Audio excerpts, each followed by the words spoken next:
বন্যা নিয়ে দুঃসংবাদ, ডুবতে পারে 12 জেলা। জানাবো উত্তপ্ত আগুনে ঘি ঢাললেন পার্থ। জানাবো 300 আসনে প্রার্থী দেওয়া জামায়াত কেন নির্বাচনের বিরোধিতায়। এবং সর্বশেষ জানাবো তফসিল ঘোষণার পরই দেশে ফিরে ভোটার হবেন তারেক রহমান। এতক্ষণ শুনছিলেন সংবাদ শিরোনাম, এবারে বিস্তারিত। তবে তার আগে অনুরোধ থাকবে আমাদের চ্যানেলটি সাবস্ক্রাইব করে বেল আইকনটি ক্লিক করুন। বন্যা নিয়ে দুঃসংবাদ, ডুবতে পারে 12 জেলা। বন্যা নিয়ে দুঃসংবাদ দিয়েছে বন্যা পূর্বাভাস ও সতর্কীকরণ কেন্দ্র। শুক্রবার এই তথ্য পাওয়া যায়। টানা ভারী বৃষ্টিপাতের কারণে দেশের বেশ কিছু নদীর পানি বিপদসীমার উপর দিয়ে প্রবাহিত হতে পারে। ফলে অন্তত 12 জেলার পানি নিম্নাঞ্চল বন্যার কবলে পড়তে পারে। বন্যা পূর্বাভাস ও সতর্কীকরণ কেন্দ্র বলছে, গত 24 ঘন্টায় দেশের অভ্যন্তরে সিলেট ও ময়মনসিংহ বিভাগে ভারী বৃষ্টিপাত পরিলক্ষিত হয়েছে।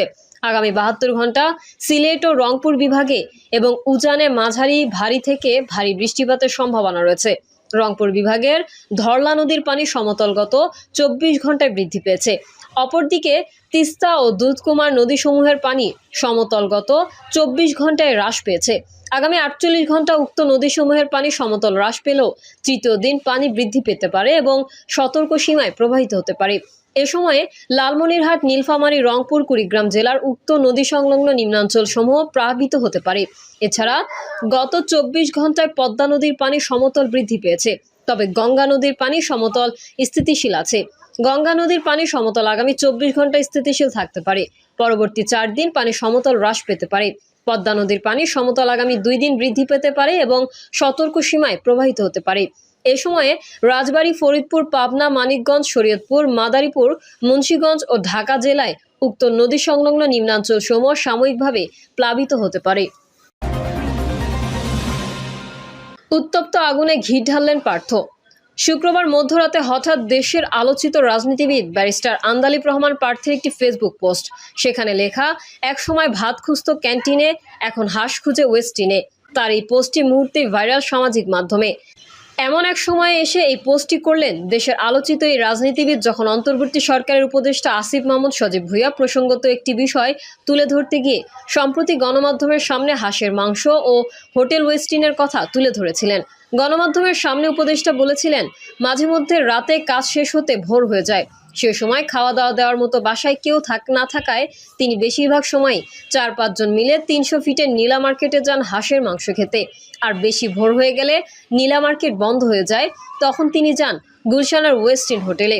উপদেষ্টা আসিফ মাহমুদের সম্প্রতি দেওয়া সেই বক্তব্য নিয়ে অনেককেই মন্তব্য করতে দেখা গেলেও ব্যারিস্টার আন্দালিব রহমান পার্থ সরাসরি উপদেষ্টার নাম উল্লেখ করে কিছু বলেনি। এরপরেও তার এই পোস্টের সাথে নেটিজেনরা খুঁজে ফিরছেন উপদেষ্টা আসিফ মাহমুদের সেই বক্তব্যের যোগসূত্র। কারণ উপদেষ্টা সেই বক্তব্যের কিছু সময় পরই এমন পোস্ট করে বসেন পার্থ। তার এমন পোস্টে যেন রীতিমতো উত্তপ্ত তেলে ঘি ঢালার মতো অবস্থা সৃষ্টি করেছে সোশ্যাল মিডিয়া জুড়ে। আন্দালিব রহমান পার্থের অনুসারীরা রীতিমতো পোস্টটি শেয়ার করছেন এবং নানা ধরনের মন্তব্য করছেন পোস্টটির কমেন্ট বক্সে। তাদের ধারণা, উপদেষ্টা আসিফ মাহমুদকে খোঁচা দিয়েই এমন পোস্ট করেছেন এই অভিজ্ঞ রাজনীতিবিদ। 300 আসনে প্রার্থী দেওয়ার জামায়াত কেন নির্বাচনের বিরোধিতায়। ত্রয়োদশ জাতীয় সংসদ নির্বাচনের সম্ভাব্য সময়সীমা ঘোষণা করেছেন প্রধান উপদেষ্টা অধ্যাপক ডক্টর মোহাম্মদ ইউনূস। সেই অনুসারে আগামী ফেব্রুয়ারির প্রথমার্ধে হতে পারে নির্বাচন। তবে প্রধান উপদেষ্টার সম্ভাব্য সময় ঘোষণার আগেই নির্বাচনে অংশ নিতে প্রায় 300 সংসদীয় আসনে প্রার্থী ঘোষণা করেছে বাংলাদেশ জামায়াত ইসলামী। কিন্তু এর মধ্যেই আবার কিছু দাবি সামনে এনে নির্বাচনের বিরোধিতায় নেমেছে দলটি। কেন তাদের এমন অবস্থা, তা নিয়ে রাজনৈতিক মহলে চলছে নানা গুঞ্জন। রাজনৈতিক বিশ্লেষকরা মনে করেন, দীর্ঘদিন আন্দোলন সংগ্রামের কারণে রাজপথে থাকতে পারেনি জামায়াত ইসলামী। যে কারণে দল গোছানো এবং জনসংযোগ বাড়ানোর কৌশল হিসেবে নির্বাচনকে বিলম্বিত করার কৌশল নিয়ে থাকতে পারে দলটি। এ বিষয়ে জাহাঙ্গীরনগর বিশ্ববিদ্যালয়ের অধ্যাপক দিলারা চৌধুরী বাংলা নিউজকে বলেন, দীর্ঘ 17 বছর দেশের মানুষ সুষ্ঠুভাবে ভোট দিতে পারেনি। প্রায় 2 কোটি তরুণ ভোটার যারা এখনো ভোট দিতে পারেনি, সবাই ভোট দেওয়ার জন্য অপেক্ষা করছে। তবে সেটি অবশ্যই হতে হবে গ্রহণযোগ্য একটি নির্বাচন। সেই কারণে সব রাজনৈতিক দলের অংশগ্রহণ অত্যন্ত গুরুত্বপূর্ণ। তিনি বলেন, জামায়াতে ইসলামী বেশ কিছু দাবি নিয়ে রাজপথে আন্দোলন করছে। তার মধ্যে পিআর পদ্ধতিতে নির্বাচন অন্যতম দাবি। যদিও এই পদ্ধতিতে সঙ্গে বাংলাদেশের মানুষ খুব একটি পরিচিত নন, তবে ভোট যে পদ্ধতিতেই হোক না কেন জামায়াতের প্রস্তুতি রয়েছে। বিশ্লেষকরা মনে করেন, ফ্যাসিস্ট সরকার বিরোধী আন্দোলনে দীর্ঘদিন একসঙ্গে রাজপথে আন্দোলন করেছে বিএনপি ও জামায়াত। তবে সম্প্রতি নির্বাচন ইস্যুতে পরস্পর বিরোধী অবস্থান নিয়েছে তারা। বিএনপি বলছে নির্বাচন যত দ্রুত হবে দেশের জন্য ততই মঙ্গল, আর জামায়াত ইসলামী বলছে সংস্কার, বিচার এবং পিআর পদ্ধতি ছাড়া নির্বাচন হতে দেওয়া হবে না। গত 5ই আগস্ট জাতির উদ্দেশ্যে দেওয়া ভাষণে প্রধান উপদেষ্টা জানিয়েছেন, আগামী বছরের ফেব্রুয়ারি মাসের প্রথমার্ধে জাতীয় নির্বাচন অনুষ্ঠিত হবে। এর কিছুদিনের মাথায় নির্বাচন অনুষ্ঠানের যাবতীয় ব্যবস্থা গ্রহণের জন্য নির্বাচন কমিশনকে চিঠিও দেন প্রধান উপদেষ্টা। নির্বাচন কমিশন বলেছে, নির্বাচনের রোডম্যাপ নিয়ে আলোচনা হয়েছে, আগামী সপ্তাহে প্রকাশ করা হবে। এদিকে নির্বাচনের সময়সীমা ঘোষণা হওয়ার পর থেকেই পিআর পদ্ধতিতে ভোটের দাবি নিয়ে জোরালোভাবে রাজপথে নেমেছে জামায়াত। গত বুধবার রাজধানীতে এই দাবিতে বিক্ষোভ সমাবেশ ও মিছিল করেছে তারা। পিআর পদ্ধতি সহ 7 দফা দাবি আদায়ে অন্তর্বর্তী সরকারের সঙ্গে আলোচনার পাশাপাশি শক্তির জানান দিতে ঢাকায় 19 জুলাই জাতীয় সমাবেশও করে জামায়াত ইসলামী। সেদিন তাদের উত্থাপিত দাবিগুলো হলো অবাধ, সুষ্ঠু, নিরপেক্ষ ও শান্তিপূর্ণভাবে নির্বাচন অনুষ্ঠানের লক্ষ্যে লেভেল প্লেইং ফিল্ড নিশ্চিতকরণ, সব গণহত্যার বিচার, প্রয়োজনীয় মৌলিক সংস্কার, জুলাই সনদ ও ঘোষণাপত্র বাস্তবায়ন, জুলাই অভ্যুত্থানে শহীদ ও আহতদের পরিবারের পুনর্বাসন, পিআর পদ্ধতিতে জাতীয় নির্বাচন অনুষ্ঠান এবং 1 কোটিরও বেশি প্রবাসীদের ভোট প্রদানের ব্যবস্থা করা।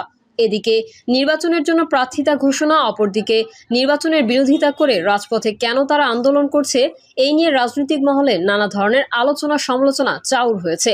পর্যবেক্ষকরা বলছেন, দলটি যদি নির্বাচনের বিরোধিতা করে তাহলে কেনই বা প্রার্থিতা ঘোষণা করা হবে। যদিও জামায়াত ইসলামীর পক্ষ থেকে বলা হচ্ছে, তারা নির্বাচনে অংশগ্রহণের জন্য সবার আগে প্রস্তুতি নিয়েছে। পিআর পদ্ধতি এবং লেভেল প্লেইং ফিল্ড তৈরি হলে যদি আগামীকালও ভোট হয়, তারা নির্বাচনের জন্য প্রস্তুত। এ বিষয়ে ঢাকা মহানগর উত্তর জামায়াত ইসলামের সেক্রেটারি মোহাম্মদ সেলিম উদ্দিন বলেন, আমরা সবার আগে নির্বাচনের জন্য প্রস্তুতি গ্রহণ করেছি। আমাদের দাবি আদায় হলো যে কোনো সময় নির্বাচনের জন্য প্রস্তুত। জামায়াত ইসলামের কেন্দ্রীয় কর্মপরিষদ সদস্য ও ঢাকা মহানগরীর দক্ষিণ জামায়াতের সেক্রেটারি ডক্টর শফিকুল ইসলাম মাসুদ বাংলা নিউজকে বলেন, ইতোমধ্যেই 300 আসনে জামায়াত ইসলামের সম্ভাব্য প্রার্থীর তালিকা প্রায় চূড়ান্ত করা হয়েছে। আমরা কেন নির্বাচন বিলম্বিত করব? আমরা বলেছি, সংস্কার ও বিচার এবং লেভেল প্লেইং সম্পন্ন না করার আগে নির্বাচন হলে সেই নির্বাচন সুষ্ঠু হবে না। এখনও প্রশাসন সহ সব সরকারি দপ্তরে ফ্যাসিস্টের সমর্থক ও সহযোগী কর্মকর্তারা বিদ্যমান। দলটির নায়েবে আমির ডক্টর সৈয়দ আব্দুল্লাহ মোহাম্মদ তাহের বাংলা নিউজকে বলেন, আমরা ইলেকশন চাই, সিলেকশন চাই না। বাংলাদেশ জামায়াত ইসলামী নির্বাচনে যেতে চায়, কিন্তু তার আগে নির্বাচনের যে বিষয়গুলো প্রয়োজন তা করতে হবে। নির্বাচনের তফসিলকে শুধু একটি দল স্বাগত জানিয়েছে, এতেই বোঝা যায় এই নির্বাচন গ্রহণযোগ্য হবে না। প্রিয় দর্শক, এই ছিল এখনকার সর্বশেষ সংবাদ।